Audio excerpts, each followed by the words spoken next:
नमस्कार साथियों, स्वागत है आपका अपने YouTube चैनल विद्या संचार क्लासेस पे। आज हम अपने इस क्लास में ईरान में आए जल संकट के बारे में जानेंगे।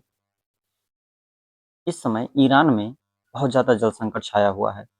वहाँ के राष्ट्रपति ने यहाँ तक की भी घोषणा कर दिया है कि अगर दिसंबर तक यही हाल रहा तो तेहरान जो ईरान की राजधानी है, वहाँ के लोगों को शहर खाली करना होगा, क्योंकि पानी की इतनी किल्लत हो गई है कि शहर खाली करने की तक की नौबत आ गई है।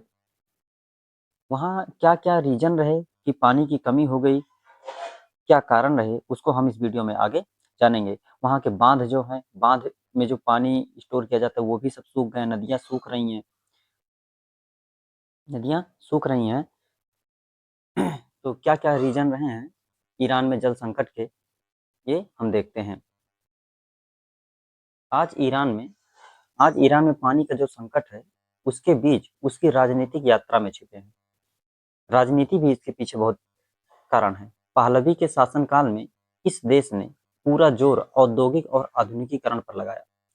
श्वेत क्रांति 1963 के जरिए शाह ने ईरान को एक ऐसा आधुनिक और औद्योगिक देश बनाने का प्रयास किया जो जो पश्चिम की अर्थव्यवस्था को मजबूती से टक्कर दे सके। उस समय खेती को ना तो सिर्फ जानबूझकर नजरअंदाज किया, बल्कि उसे प्राथमिकता से बाहर रखा। यह एक ऐसा सोचा समझा फैसला था जिसमें पूंजी, श्रम और बुनियादी ढांचे का इस्तेमाल फैक्ट्रियों, तेल और भारी उद्योगों में किया गया। पानी जल संकट के लिए एक कारण यह भी रहा कि भूमि सुधार हुआ वहाँ पे, लेकिन भूमि सुधार में किया क्या गया?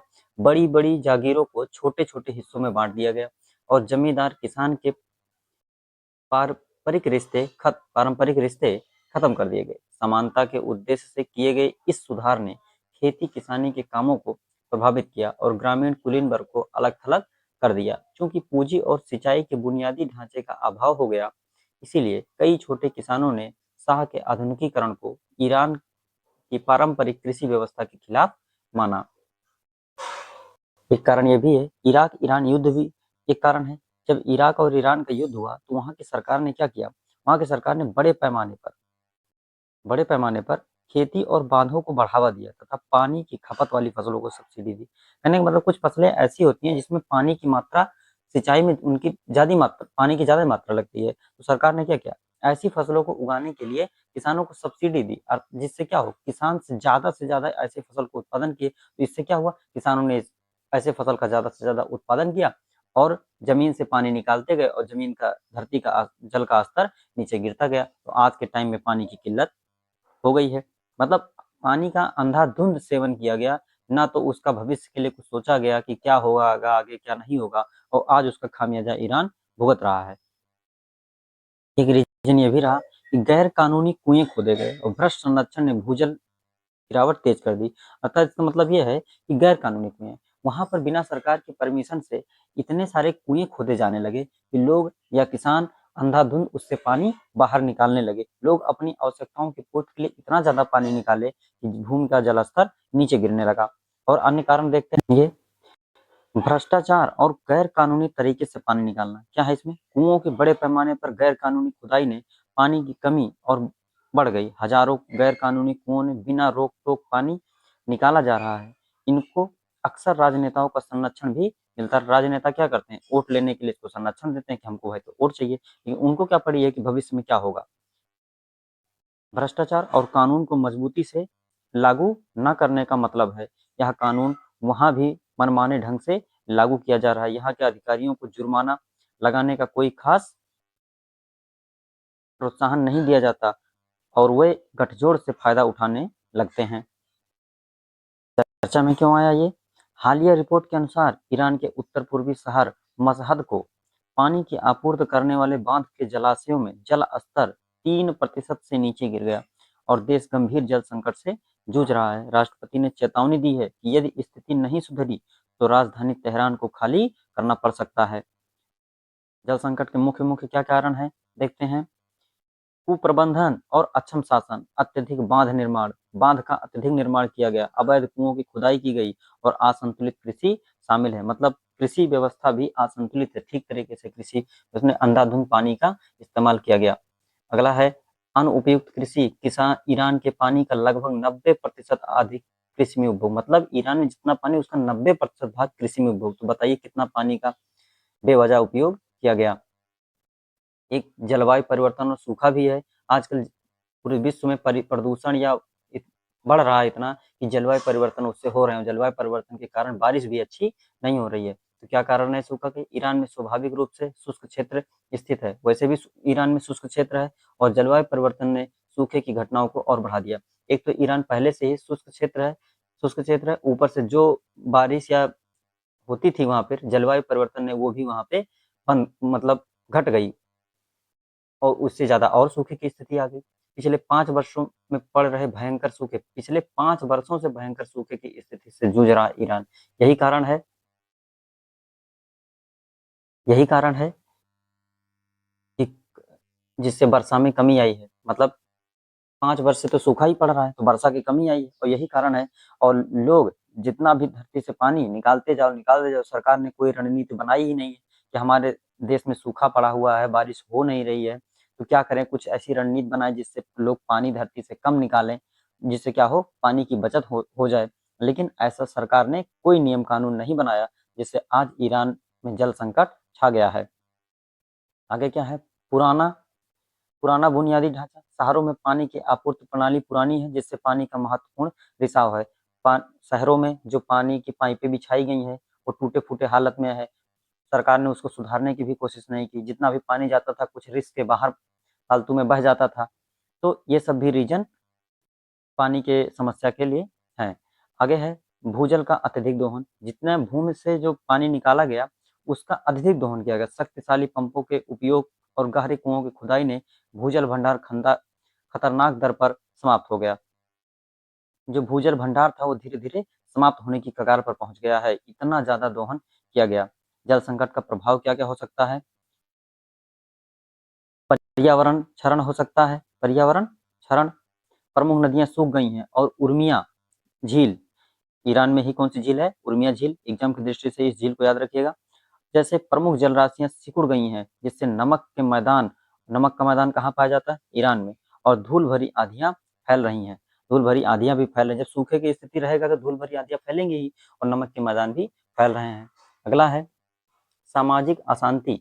सामाजिक अशांति और प्रवासन। पानी की कमी ने हजारों किसानों और ग्रामीण निवासियों को अपनी आजीविका छोड़ने और शहरों की ओर पलायन करने के लिए मजबूर कर दिया है। ठीक है, अगर मान लीजिए शहरों की ओर पलायन कर रहे हैं, ठीक है, लेकिन जब पानी ही नहीं रहेगा तो शहर में ही जाके क्या करेंगे? पानी कहाँ से आएगा? तब उनको शहर भी छोड़ना पड़ेगा। तो बहुत से देश, ईरान की स्थिति ऐसी आ जाएगी अगर उस सरकार ने कोई नई रणनीति नहीं बनाई पानी की समस्या के लिए, तो लोग देश छोड़कर भी बाहर जाने लगेंगे। अगला है खाद्य सुरक्षा और अर्थव्यवस्था। अब पानी नहीं रहेगा तो फसल नहीं उगेगी और फसल नहीं उगेगी तो यहाँ खाद्य असुरक्षा फैल जाएगी, अर्थव्यवस्था चरमरा जाएगी। यह संकट खाद्य सुरक्षा और कृषि उत्पादकता के लिए खतरा है, जिसमें महत्वपूर्ण आर्थिक नुकसान हो रहा है। विश्व बैंक का अनुमान है कि जल की कमी वर्ष 2050 तक ईरान की जीडीपी विकास दर को 6% तक कम कर सकती है। कितने प्रतिशत तक? 6% तक कम कर सकती है। सार्वजनिक स्वास्थ्य। पानी की गुणवत्ता खराब होने से स्वास्थ्य संबंधी चिंताएं बढ़ गई हैं। जब पानी की कमी हो जाएगी, स्वच्छ पानी की कमी हो जाएगी, भूजल स्तर गिर जाएगा, तो लोग प्रदूषित पानी पिएंगे और प्रदूषित पानी के पीने की वजह से ईरान के लोगों के स्वास्थ्य भी खराब होने लगेगा। आगे की राह। ईरान सरकार ने कुछ उपाय पेश किए हैं, लेकिन विशेषज्ञों का तर्क है कि वह अक्सर अल्पकालिक होते हैं और मूल कारणों को संबोधित नहीं करते हैं। प्रस्तावित अस्थायी समाधानों में आधुनिक सिंचाई तकनीकों को लागू करना, जल शासन में सुधार करना, पानी की खपत पर सख्त नियम लागू करना और अपशिष्ट जल उपचार में निवेश शामिल करना। अपशिष्ट जल मतलब जो खराब जल है उसको शुद्ध करने, उस पर भी निवेश करना चाहिए, जिससे जो गंदा जल है उसको शुद्ध करके भी लोग पी सकें। मौजूदा मौजूदा कुप्रबंधन को दूर किए बिना संकट गहराने की उम्मीद है, जिससे देश के कुछ हिस्से निर्जन हो सकते हैं। ईरान सरकार को इस पर जल्द से जल्द अच्छा कदम उठाना होगा, नहीं तो पूरा देश जल की कमी से जूझने लगेगा। जैसे दिसंबर तक अब ईरान क्या कर रहा है? अपने पड़ोसी मुल्कों से, जैसे पाकिस्तान हो गया, अफगानिस्तान हो गया, ऐसे देशों से पानी की आपूर्ति के लिए आग्रह कर रहा है। क्या करना पड़ेगा? अब पानी की कमी देश में हो जाएगी तो दूसरे देश से तो पानी मंगानी ही पड़ेगी। ईरान इस समय गंभीर जल संकट का सामना कर रहा है, जिसे देश के इतिहास का सबसे भयानक सूखा बताया जा रहा है। राजधानी तेहरान सहित कई प्रमुख शहरों में जल भंडार खतरनाक स्तर तक गिर गए हैं, जिससे अधिकारियों को पानी की कटौती करने और यहां तक कि राजधानी को खाली करने की चेतावनी देने पर मजबूर होना पड़ा है। वर्तमान स्थिति क्या है नवंबर 2025 का? बांधों का जल स्तर। तेहरान की पानी की आपूर्ति करने वाले बांधों में पानी का स्तर बहुत कम हो गया है। कुछ बांधों में क्षमता 5% से भी कम पानी बचा है, 5% से भी कम पानी बचा है। संभावित समाधान और सरकारी प्रयास क्या-क्या हैं? विशेषज्ञों ने इस संकट से निपटने के लिए कई समाधान सुझाए हैं, जिनमें से कुछ पर सरकार विचार कर रही है। क्या-क्या समाधान है? पारदर्शी जल नीति। क्या है पारदर्शी जल नीति? जल नीति में पारदर्शिता लाना और जनता को निर्णय प्रक्रिया में शामिल करना आवश्यक है। अवैध कुओं को बंद करना पड़ेगा। अवैध कुओं को बंद करना पड़ेगा, क्योंकि जिससे जमीन से जो पानी ज़्यादा निकाला जा रहा है, वो कम मात्रा में निकले। फिर कृषि में सुधार करना होगा। कृषि में सुधार करने से मतलब क्या है कि ऐसी कृषि नियम कानून बनाने चाहिए जिससे कम पानी से ज़्यादा खेती की जाए। जैसे ईरान को इजराइल की ड्रिप सिंचाई पद्धति को भी अपनाना चाहिए। ड्रिप सिंचाई पद्धति में क्या होता है कि हम कम पानी से ज़्यादा खेत का उपयोग, ज़्यादा खेत की सिंचाई कर सकते हैं। तो सरकार को सिंचाई में भी सुधार करना चाहिए। फिर है बुनियादी ढांचे की मरम्मत। पानी के रिसाव को रोकने के लिए पुराने जल आपूर्ति नेटवर्क की मरम्मत करना, मतलब जो भी पुराने ढांचे हैं पानी के सप्लाई के, उनमें सरकार को मरम्मत करना चाहिए, जिससे फालतू पानी बर्बाद नहीं हो। फिर क्लाउड सीडिंग, मतलब कृत्रिम वर्षा करानी चाहिए। ईरान को कुछ जगह पे कृत्रिम वर्षा कराना चाहिए, जिससे जो जलाशय उनके सूख गए हैं उनमें पानी भर जाए। ईरान का बड़ा सबक क्या है? ईरान जल संकट अब सिर्फ संसाधनों से जुड़ा मुद्दा नहीं है, बल्कि यह नाकाम सरकार का आईना है। वहीं क्रांतिकारी मूल्य जिसने कभी यहाँ के शासन व्यवस्था तय किए थे, अब बदलाव की क्षमता में रुकावट डाल रहे हैं। आत्मनिर्भरता अब आत्म पराजय वाली बात बन गई है और विचारधारा के प्रति वफादारी संस्थाओं में सुस्ती की वजह बन गई है। भ्रष्टाचार, कुप्रबंधन और सरकारी हितों में टकराव इस समस्या को और बढ़ा रहे हैं। हर नया समाधान बेकाम है, फिर चाहे उपयोग के लिए पानी की मात्रा सीमित करना हो, अनियोजित प्रवाह करना हो या अस्थायी रूप से विलवणीकरण प्लांट लगाना हो।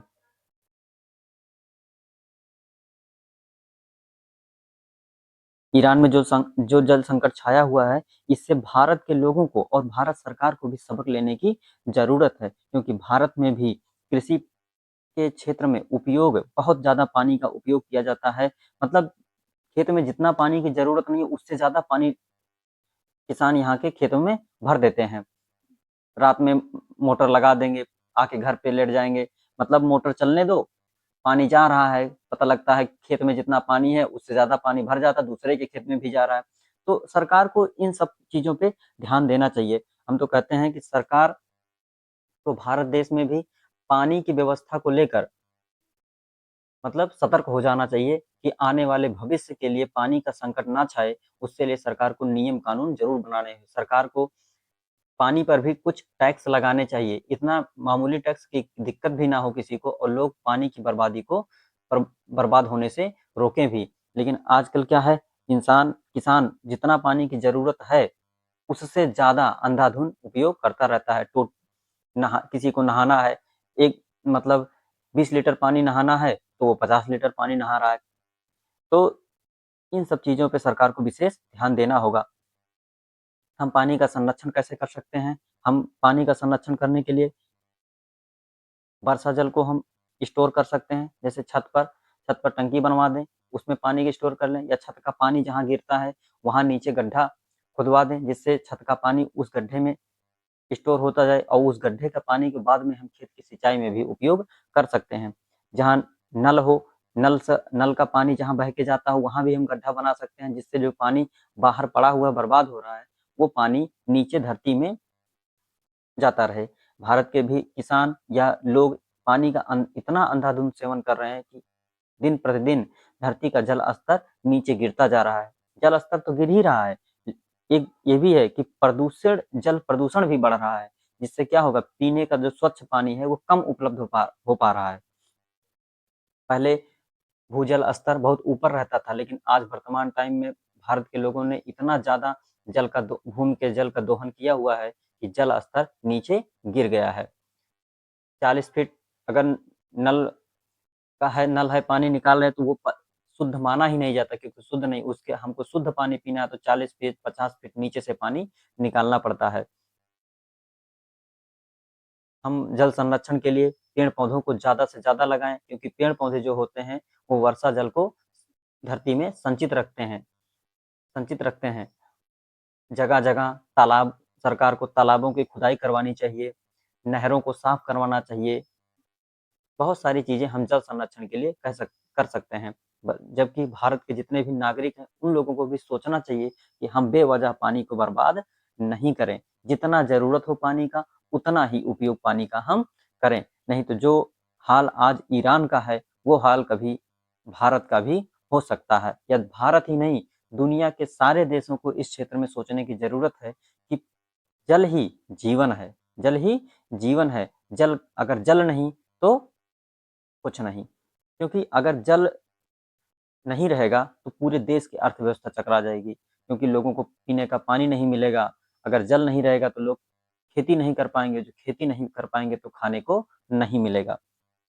इसीलिए सरकार को इस क्षेत्र में ज़्यादा विशेष ध्यान देना चाहिए।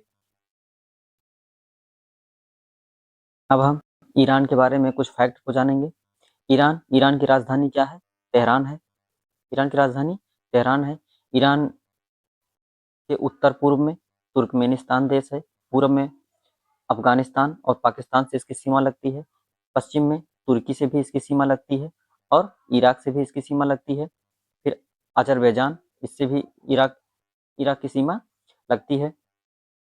नीचे फारस की खाड़ी से इसकी सीमा लगती है और ऊपर कैस्पियन सागर से भी ईरान की सीमा लगती है। कैस्पियन सागर जो है वो ईरान के उत्तर में है और उत्तर में कैस्पियन सागर से लगा हुआ ही ईरान का एक पर्वत है, एलबुर्ज पर्वत। एल्बुस पर्वत है, ये ईरान के उत्तर दिशा में फैला हुआ है। ये जो फैला हुआ है हरा हरा आपको दिख रहा है, ये एल्बुस पर्वत है और इसकी सबसे ऊंची चोटी है माउंट दमाबंद। दमाबंद जो है ये ईरान की सबसे ऊंची चोटी है, ईरान की चोटी है। और इसके पूर्व में एक शहर है मशहद, जहाँ अभी जल संकट गहराया हुआ है। तेहरान में भी जल संकट गहराया हुआ है। इसके पश्चिम में एक पर्वत है जैग्रोस पर्वत। जैग्रोस पर्वत फैला हुआ है, फारस की खाड़ी के तट के सहारे ये पर्वत फैला हुआ है, जैग्रोस पर्वत। तो ईरान से संबंधित ये कई बार एग्जाम में क्वेश्चन पूछा गया है कि जैग्रोस पर्वत कहाँ पे है, तो आप बताएंगे ईरान में है। ईरान में ही दो डेजर्ट हैं, एक है दस्त ए कबीर, ये ईरान के उत्तर में पाया जाता है। ये है दस्त ए कबीर मरुस्थल, मतलब दस्त ए कबीर, और दस्त ए लुत। दस्त ए लुत कहाँ है? ईरान के पूर्वी भाग में, मतलब दक्षिण पूर्वी भाग में दस्त ए लुत मरुस्थल पाया जाता है। ईरान के पश्चिम में फारस की खाड़ी है। कौन सी खाड़ी है? फारस की खाड़ी है। फारस की खाड़ी से लगे हुए जो क्षेत्र है ईरान का लगा हुआ जो क्षेत्र है,